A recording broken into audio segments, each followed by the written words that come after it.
नमस्कार। धनु का आदर्श विद्या मंदिर ऑनलाइन क्लास में आप सभी का स्वागत है। आज हम कक्षा 7 की हिंदी व्याकरण का अध्ययन करेंगे। हिंदी व्याकरण में कारक पढ़ेंगे।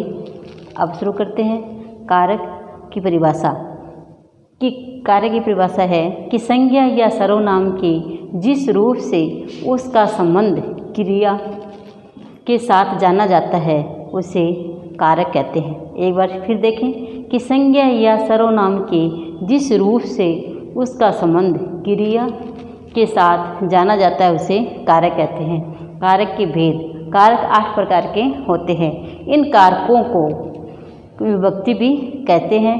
प्रत्येक कारक का चिन्ह निर्धारित होता है और कारकों के चिन्ह को विभक्ति चिन्ह भी कहते हैं। जैसे इधर कारक है और इधर इसके चिन्ह हैं। अब देखें कि कर्ता के साथ कारक का चिन्ह आएगा ने, कर्ता ने। कर्म के साथ आएगा को और करण के साथ आएगा से या के द्वारा। संप्रदान के साथ आएगा के लिए। अपादान के साथ आएगा से, अलग होना। इधर भी देखो कि करण में भी से है और अपादान में भी से है, तो इसका हम पहचान कैसे करेंगे कि जैसे अपादान में जो से है वो अलग होना है। जैसे पेड़ से पत्ते गिरते हैं तो पेड़ से पत्ते अलग हो रहे हैं तो इसमें अपादान विभक्ति का प्रयोग होगा। और संबंध का के की रा रे री आएगा। संबंध का चिन्ह क्या है? का के की और रा रे री। अधिकरण का संबंध है में पे पर। संबोधन का है हे अरे अरे ओ।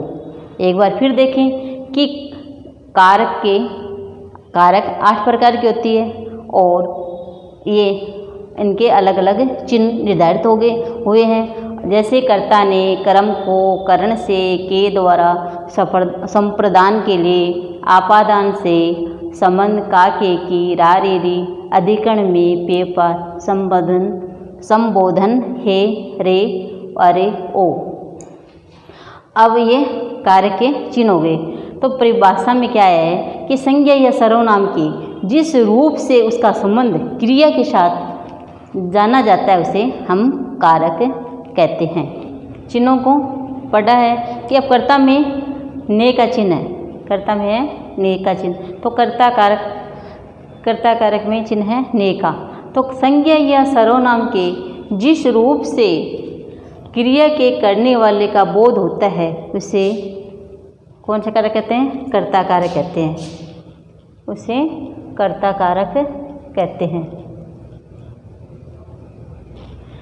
कि संज्ञा या सर्वनाम के जिस रूप से क्रिया के करने वाले का बोध होता है उसे कर्ता कारक कहते हैं। जैसे उदाहरण देखें कि राम ने पत्र लिखा, तो राम ने पत्र लिखा। तो इस वाक्य में क्या है कि इस वाक्य में लिखा क्या है? क्रिया है। लिखा है ये क्रिया है कि राम ने पत्र लिखा। तो राम ने क्या लिखा? पत्र लिखा। तो लिखा क्या आया? क्रिया है। तो प्रश्न यह बनता है कि पत्र लिखने की क्रिया किसने की? पत्र लिखने की क्रिया किसने की? तो राम ने की। राम ने पत्र लिखने की क्रिया की। तो राम ने लिखा, क्या लिखा? पत्र लिखा। तो क्रिया को करने वाला करता है, कि क्रिया को करने वाला करता है। दोबारा देखिए कि राम ने पत्र लिखा। तो इस वाक्य में लिखा क्या है? ये क्रिया है। ये लिखा क्रिया है। और प्रश्न यह बना कि पत्र लिखने की क्रिया किसने की? पत्र लिखने की क्रिया की राम ने। पत्र लिखने की क्रिया राम ने की। और तो राम ने लिखा, तो क्रिया को करने वाला क्या है? कौन है? राम है। तो उदाहरण आगे का उदाहरण भी देखें हम कि सिपाही ने चोर को पकड़ा। तो सिपाही ने चोर को पकड़ा।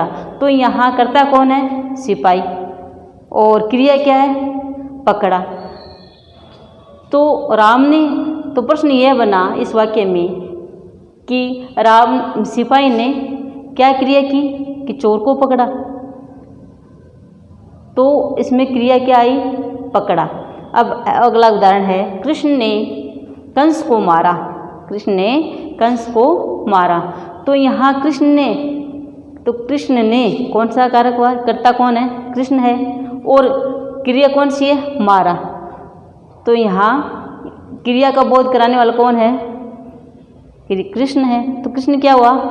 करता है। तो कृष्ण ने कंस को मारा। तो इस वाक्य में मारा क्या है? क्रिया है। तो प्रश्न यह बनता है कि कृष्ण ने किसको मारा? कृष्ण ने कंस को मारा।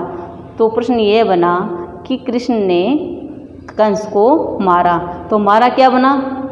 मारा शब्द क्रिया हुई। अब हम करेंगे कर्म कारक। कर्म कारक का चिन्ह है को।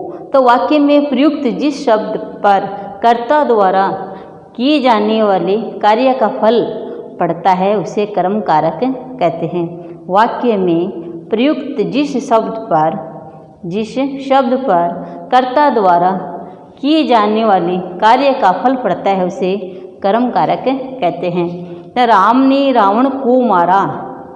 राम ने रावण को मारा। तो इस वाक्य में राम क्या है? राम करता है। कर्ता द्वारा किए गए कार्य क्या है? मारना। मारना है। मारना का फल रावण पर पड़ रहा है। मारना का फल रावण पर पड़ रहा है। अतः यहाँ कर्म कारक है।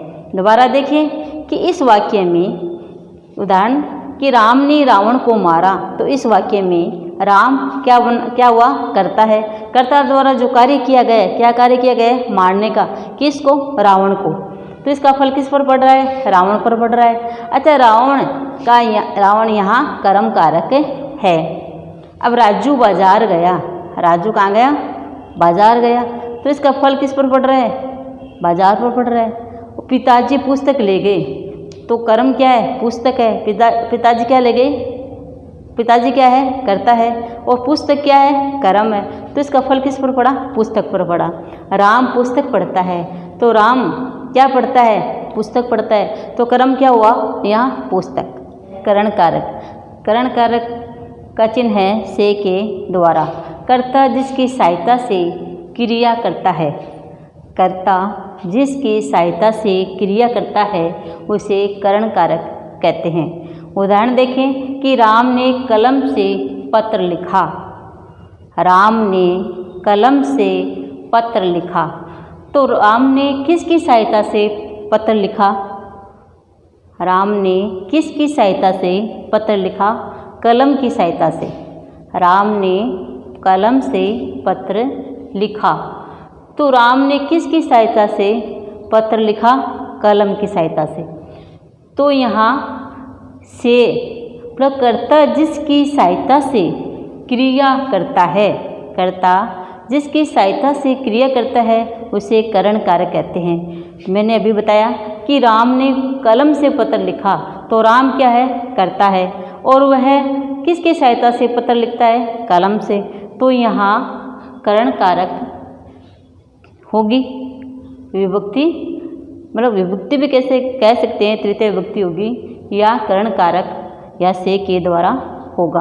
अब है कि आगे देखें संप्रदान कि संप्रदान कारक में चिन्ह है के लिए कि जिसके लिए कोई क्रिया करे, जिसके लिए कोई क्रिया करे उसे संप्रदान कारक कहते हैं। जैसे चिड़िया बच्चों के लिए दाना लाती है। चिड़िया बच्चों के लिए दाना लाती है। तो इसकी परिभाषा क्या हुई कि जिसके लिए कोई क्रिया करे। तो चिड़िया किसके लिए क्रिया करी है? अपने बच्चों के लिए। क्या कर रही है? दाना ला रही है। तो उससे कर्म संप्रदान कारक होगी। तो उसमें क्या कौन सी कारक होगी? संप्रदान कारक होगी। तो चिड़िया करता दाना लाने की क्रिया कर रही है। चिड़िया क्या है? करता है। और क्या कर रही है? दाना लाने की क्रिया कर रही है। अतः यहाँ संप्रदान कारक होगा। अब है अपादान कारक। अपादान कारक में चिन्ह है से या अलग होना। तो जिससे किसी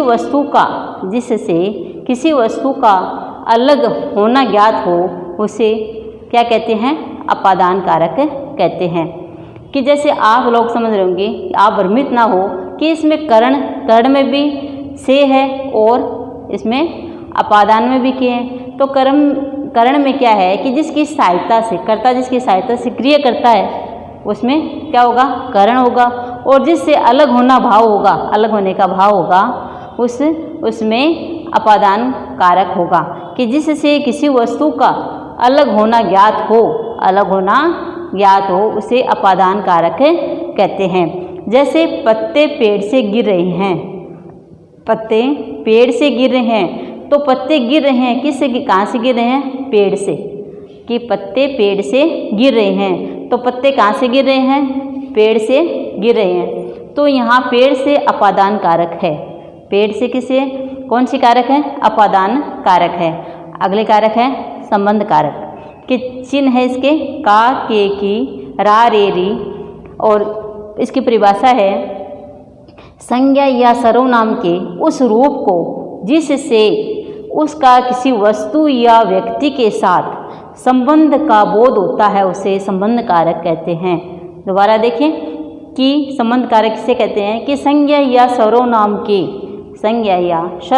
के उस रूप को जिससे उसका किसी वस्तु या व्यक्ति के साथ संबंध का बोध होता है, व्यक्ति या वस्तु के साथ संबंध का बोध होता है, उसे संबंध कारक कहते हैं। जैसे राम का भाई आ रहा है, राम का भाई आ रहा है, तो यहाँ आने वाले व्यक्ति का संबंध किससे है, राम से है। यहाँ आने वाले व्यक्ति का संबंध राम से है, तो यहाँ राम से क्या है, संबंध प्रकट हो रहा है, तो यहाँ संबंध कारक विभक्ति है, यह संबंध कारक है का अधिकरण कारक, सातवीं कारक, कि इसका चिन्ह है में, पे, पर। तो जिन शब्दों से क्रिया के आधार का बोध होता है वे अधिकरण कारक होते हैं। जैसे हैं कि माँ कुर्सी पर बैठी है, तो माँ कहाँ बैठी है, कुर्सी पर बैठी है, तो इसका आधार क्या है कि कुर्सी है, तो माँ कुर्सी पर बैठी है, तो इसका आधार क्या हुआ, कुर्सी है, तो यहाँ अधिकरण कारक होगा। अब है संबोधन, कि इसके चिन्ह है हे, रे, अरे, ओ। तो वाक्य में संज्ञा के जिस रूप से बुलाने पुकारने का बोध होता है उसे संबोधन कारक कहते हैं। जैसे अरे मोहन यहाँ आओ, तो हे, अरे, अरे क्या है, ये संबोधन कर रहे हैं, और संबोधन में संबोधन विभक्ति होगी। दोबारा फिर देखें कि वाक्य में संज्ञा के जिस रूप से बुलाने पुकारने का बोध होता है उसमें संबोधन कारक होता है। अरे मोहन, यहाँ उदाहरण देखें कि अरे मोहन, तो अरे क्या है, संबोधन कर रहा है किसको, मोहन को, तो यहाँ संबोधन कारक होगा। यहाँ आओ, तो यहाँ आने के लिए संबोधन कर रहे हैं, तो किसको, कि यहाँ मोहन को संबोधन कर रहे हैं, यहाँ आओ, तो यहाँ आओ संबोधन है, तो यहाँ संबोधन विभक्ति होगी। धन्यवाद।